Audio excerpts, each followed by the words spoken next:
Blog Talk Radio. Well, here's the show that really puts Tuesday on a platform for years, and it just continues. So blessed to produce this. This is Cleveland, Ohio, and I know the Guardians are playing the Dodgers.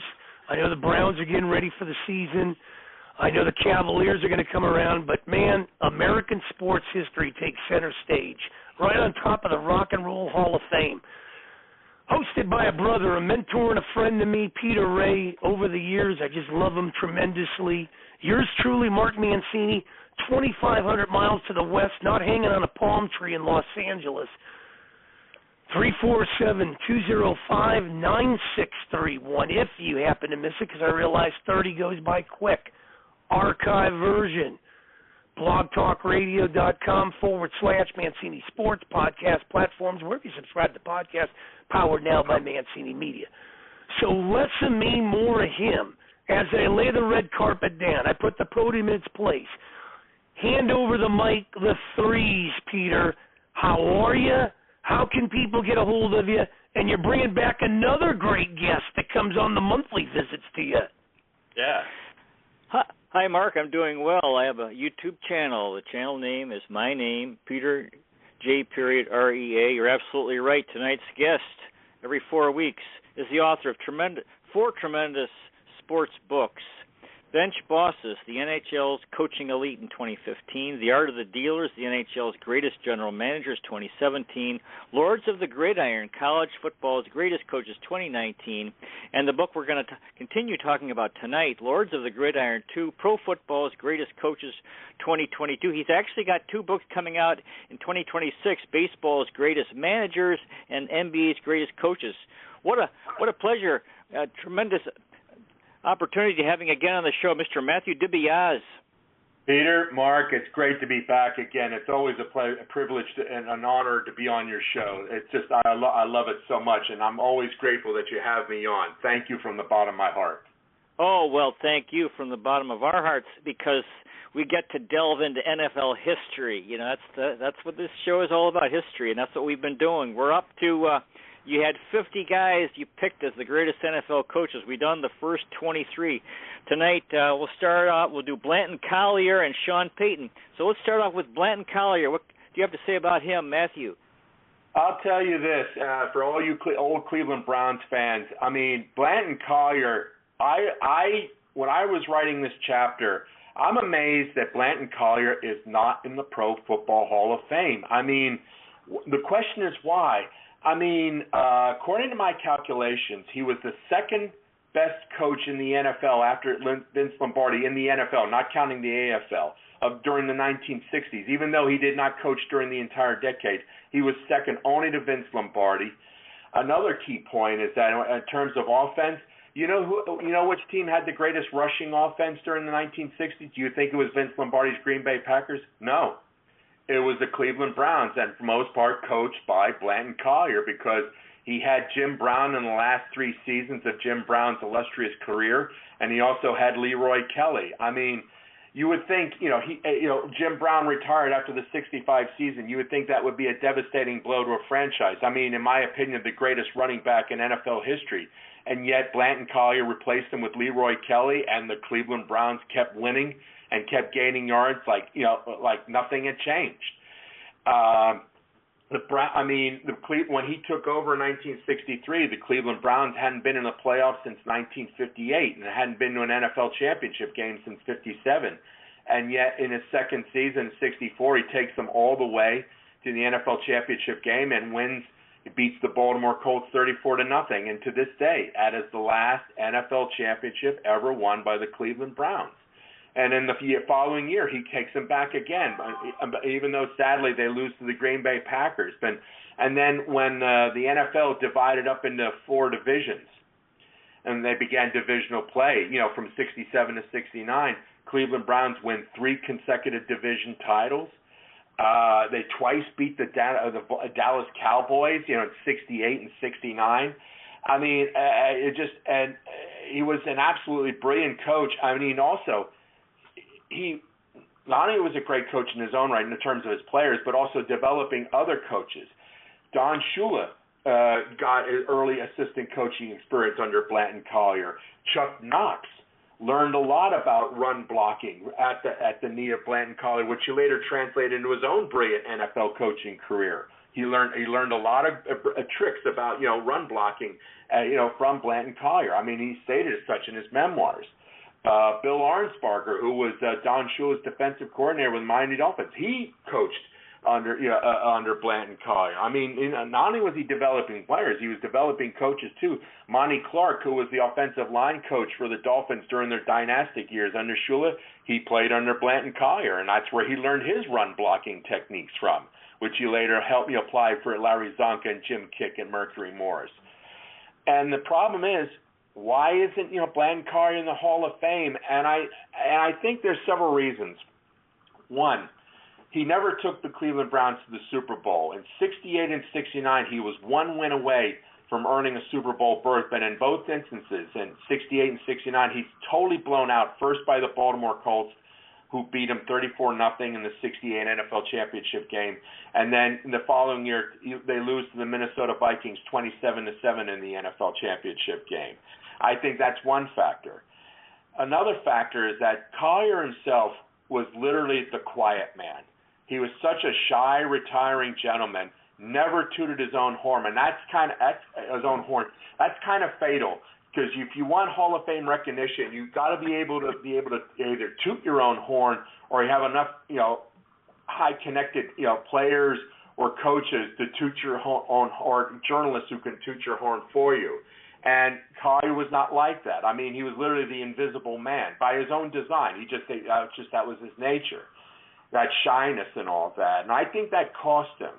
And it's a shame. I hope, that's why when I wrote my book, I made the case for him. I mean, he ranks higher than Mike Ditka, and he's in the Pro Football Hall of Fame, as a coach. He outranks, Hank Stram. He's in the Hall of Fame as a coach. Don Coryell, by a wide margin, he outranks Don Coryell, who's just been inducted in the Hall of Fame as a coach. Sid Gilman. I hope someday even though it's posthumous because he's been dead for over 30, almost 40 years now, I hope he'll eventually earn recognition. He truly deserves it. One of the great coaches of the 1960s, in my view. Yeah, well, I'd like to read from your chapter. Although he only coached 7 years of the decade, he was the second greatest head coach in the NFL during the 1960s, according to my rating system. Collier successfully handled the nearly impossible task of succeeding Paul Brown with incredible grace, sensitivity, and tact, including leading the Browns to back-to-back NFL championship game appearances in 1964 and 1965. So why isn't he in the Hall of Fame? The answer lies within the man himself. Blanton Collier was the quintessential quiet man, yielding the spotlight to his players. He never tooted his own horn, which is a violation of the late United Mine Workers founder John L. Lewis' credo. I love this quote. He who tooteth not his own horn, the same shall not be tooted. The fact that Collier won an NFL title during the pre-Super Bowl era may also count against him, since there is a sad tendency among football writers to forget or disregard the pre-Super Bowl era champions in both the NFL and AFL. Now you have a quote from Chuck Knox, another tremendous coach. Call him my greatest influence. Blanton Collier, call him my mentor, call him whatever. This soft-spoken gentleman is a part of everything I've ever accomplished. And let's see, I got some more here. All right, and you talked about Leroy Kelly as one of his tremendous running back. You called him a Schwerpunkt. Wow, wonderful German word. Now, okay, I'm almost done here. Okay, teammate Ernie Kellerman states, I remember Blanton Collier as a quiet taskmaster. During games when things weren't going right, he never blew a gasket. I never remembered him raising his voice. He would speak to you in terms of drawing you out. If you goofed up or made a mistake, he would review the play with you afterwards or even during the game in a quick manner. He could see things going wrong, and conversing with his staff on his phones, he pretty much knew who was making a mistake on a play. And if you came out, he'd get in your face, not in an argumentative way, but in a teaching type of way, stern, kind of yelling, but not overbearing or losing his cool out there, but trying to make you realize that you did screw up and why you screwed up, and you let him know in no uncertain terms that it wouldn't happen again if the same play occurred. But his manner was demonstrative, but tactful. Now you concluded, let this chapter, I love this, be used as evidence of his worthiness for being inducted into the Pro Football Hall of Fame as a builder, and let the following words from Fair Hooker, tremendous wide receiver, stand out as eulogy of Blanton Collier as a coach. I loved Blanton Collier. He was a guy that you played for because you felt good playing for him. Whatever you said, you knew he was going to back up. If he said something, you knew he was going to do it. You felt good playing for him because he was that type of person, that type of personality. He was a person you wanted to play for. He was a player's coach. Any more thoughts on Blanton Collier, Matthew? Basically, before he became a football coach, he was a teacher. He grew up in Kentucky, and he taught at local schools there.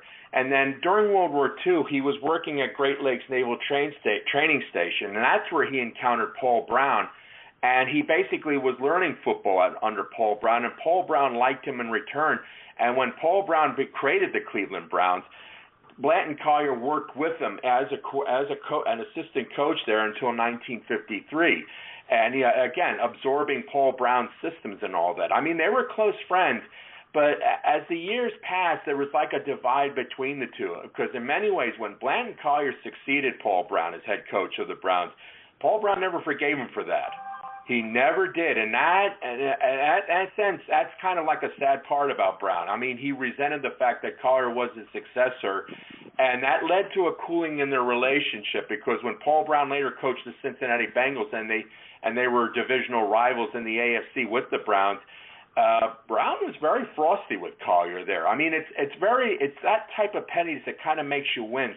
But getting back to Collier as a teacher, he introduced the concept of auction blocking, which was rather innovative at the time.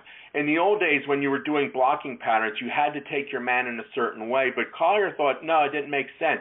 If you did your initial block, his concept was just take the guy in the direction you're going. You don't have to force him in a specific direction. Just take him in the best direction you can go, and it was up to the running back, in this case Jim Brown or someone else, but mostly Jim Brown, had the option of choosing his holes. In other words, don't go to a predetermined hole. Just find out where the holes are naturally developing and run to daylight and all that. And that's why when in Blanton Collier's first season in '63, Jim Brown set an NFL record of gaining 1,863 yards rushing, which stood for 10 years until O.J. Simpson broke it. And, I mean, again, it was that innovative approach. Also, unlike Paul Brown, he gave the quarter. He didn't call the plays. He let Mike Ryan, not Mike Ryan, Paul Ryan, to call his own games and all that. He gave the players greater input, whereas Paul Brown never allowed the players input, and they were supposed to follow his edicts and all that. Jim Brown was able to contribute to the game plan there. In other words, which plays work and which plays don't. Everyone had a chance to contribute, and that was really a big boon for morale, and that's why the Browns really exploded under Blanton Collier during his first three seasons, 63, 64, 65, and that's why they went to the NFL championship game in 64 and 65. If Jim Brown said the last three seasons of his career was the most fun he ever had as a player, and I think that made an enormous amount of difference. And even after Brown retired, Leroy Kelly was just gaining those yardage there, just tearing up the opponents and all that. And he got Bill Nelson, who took over from Paul Ryan there. And Bill Nelson, even though he had the worst knees in the NFL, probably the only one who had probably worse knees was Joe Namath. Nelson had such leadership skills, he was able to take him to those three straight division titles and all of that in 67, 68, and 69. And I think Collier, he was not like a Lombardi type, a real motivational speaker. He outthought you. And give him time, he could design game plans. I mean, he's able to beat Tom Landry's flex defense in 68 and 69. I mean, that 69 game, they gained 380 yards total offense against the flex defense. And they beat the Dallas Cowboys 38-14. I mean, it was a humiliation. I mean, that's an amazing thing to be able to get the better of, great coaches, like George Halas or Tom Landry, or guys like that. And I think it's unfair that he's been denied, induction in the Pro Football Hall of Fame. And I hope someday the powers that be there do give him that induction. Yeah, I appreciate, as a Cleveland Browns fan, I appreciate you promoting him, and I love the chapter.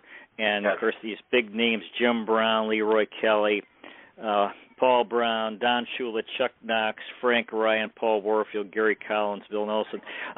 Let's move on to Sean Payton, number 25 on your list.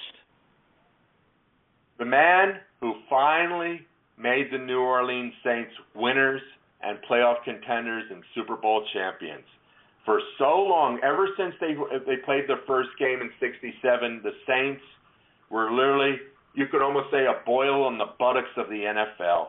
Just always in the basement. I mean, very few playoff appearances, very few winning seasons. I mean, the only thing easy in the Big Easy was playing in the Big Easy was it was easy to lose. It was just a defeat was always a given.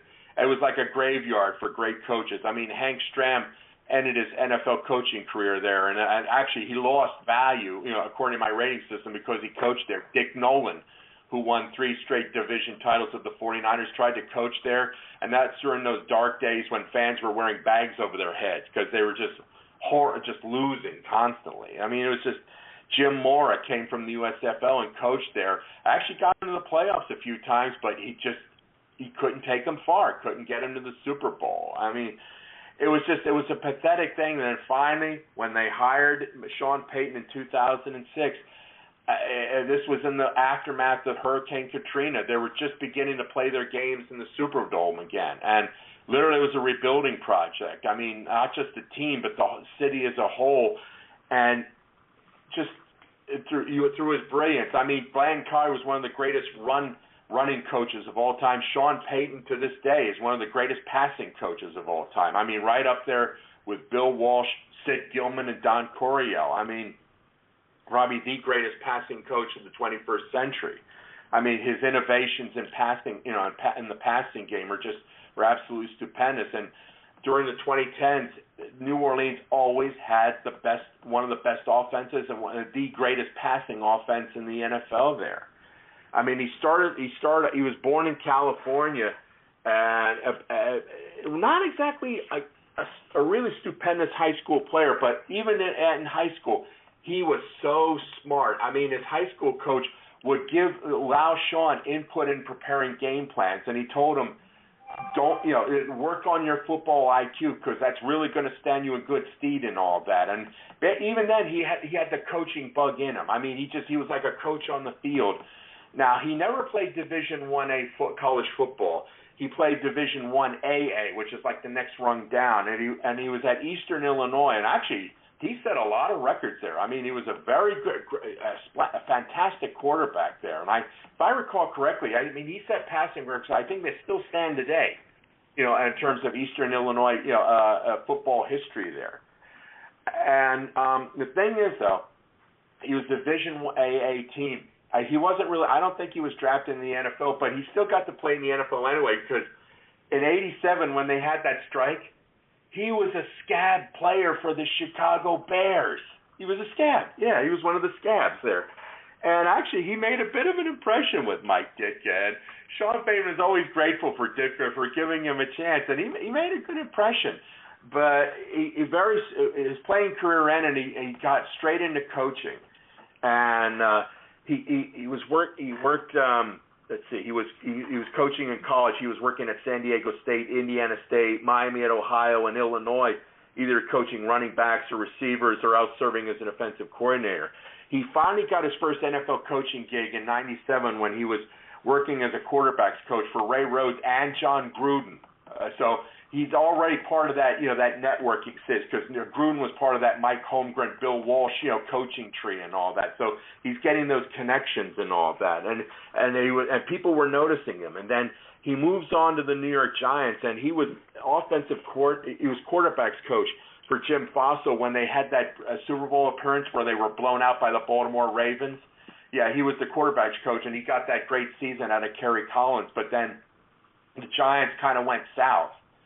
and he had to, it was kind of rough for a while there, and in fact, Fassel was taking away Sean Payton's play calling things, and finally he left, and he had a key break when Bill Parcells, who was coaching the Dallas Cowboys, picked him up there, and he spent 3 seasons with Parcells, and that was the big ticket punch. I mean, he learned a lot under Parcells. I mean, he was learning, basically the motivational aspect of the game. How Parcells would use psychological pressure to get more out of his players, but also putting his coaches on their toes too. In other words, he was always testing you. In other words, are you up for this? An assistant coach, I think we ought to do this, and Parcells would always challenge him. Are you sure about this? Do you really think it stands up? And I meant you had to be able to argue your position there. In other words, the stronger your arguments were, the more you could convince Parcells, the more respect he showed for you. How to avoid complacency. If there was where it wasn't a state of crisis, how about creating an artificial crisis that would help bring the team together and all that? I mean, that was a lot of what he applied when he was coaching the New Orleans Saints. He learned from Parcells there. I mean, he, Belichick, and Tom Coughlin are the 3 greatest students under the Bill Parcells coaching tree, according to my calculations there. And then finally, go ahead. No, go ahead. Finally, he gets the New Orleans coaching gig, and when he left Dallas, Parcells said, "Sean, you better. One piece of advice: you better very quickly figure out why New Orleans can never ever win. Because if you can't figure that out, guess what? 2 or 3 years from now, you're going to get fired, and they're going to have a press conference announcing that you just got fired. So that's your challenge. Figure out why they keep losing." And very quickly, he figured it out. I mean, like I said, it's the big easy. You can go to a strip joint or a bar, or a restaurant at 4:00 in the morning. He said the temptations were always out there. So basically, he imposed this very rigorous discipline, and he held players to it. And he had the full backing of the front office, his general manager there, and he cracked that whip. And then also, he was teaching him his passing systems. And then, of course, the biggest break of all, they won the free agency building for Drew Brees. If they don't get Drew Brees, there is no way Sean Payton could have led that team to the Super Bowl. They might have been able to win a little bit, but they would never have gone all the way. Drew Brees was to New Orleans what Brady was to Belichick at New England there. The key. I mean, Brees was just the ultimate quarterback. I mean, absolutely dead-eye. And now that he's got his quarterback, all he had to do was find, the blockers that give Drew Brees the protection, and even more importantly, the pass catchers. And that is where Sean Payton's innovations come from in terms of passing offense. It's interesting. He used a defensive concept. You have in defense, blitz packages, in terms of, how to do a pass rush. He wanted to use it on the offensive side, using wide receivers, kind of like blitzing linebackers, using all 5 of his receivers. He wanted to do a simultaneous assault on a team's defenses there. Some teams, all they go, okay, we're just going to strictly look deep, and we're strictly going to look for the deep man. No, under Sean Payton, all 5 men are in on the play there, and it was up to Drew Brees to very quickly find whatever open man was there. It could be short, it could be in the middle range, or it could be deep. But the question is, of the 5 men who are out there ready to catch a pass, one of them is going to be open, and the question was speed. It was timing, because Drew Brees, of course, was one of the most accurate, deadly accurate quarterbacks in NFL history. So since it was given that he was deadly accurate, it was also equally imperative for his pass catchers, could be the running backs, it could be the tight end, or the 2 wideouts, to execute their patterns to a T. In other words, split to a second. I mean, there could be no stutter steps, no hesitation. You had to be at the right spot at the right time. And if you were at the right spot at the right time, the ball was going to be there. But it was up to you to get it. And I think another brilliant part of Sean Payton was that when he would sign a receiver, he would always drill his receivers extensively to figure out what patterns they could execute well and what they could not execute well. When he sent a pass catcher out on a pattern, it was always in a pattern that the man could execute, whether it was short yardage or mid-range or deep. He would never ask you to do something that you could not do. He managed to get maximum use out of all his pass catchers. In other words, when that man was going out for a pass, he was in the best possible pattern and position to get maximum effect after he caught that ball and all of that. And that's why he got such high performance from his pass catchers there. I mean, and again, that's why during the 2010s, New Orleans just dominated the passing statistics there in yardage, receptions, everything. Yeah. Now in your chapter, you talked about Bill Parcells, how he was so important for him, and then you talked about how he had to determine in New Orleans he had to create a culture of urgency. Yeah. And that they needed to get something going to get out of this lethargic mediocrity that had become so prevalent. And you talk a lot about Drew Brees, how important he was to the team, and how he imitated Bill Walsh before the Super Bowl, and he dressed up as a bellman to greet the team when they reached the hotel in Miami.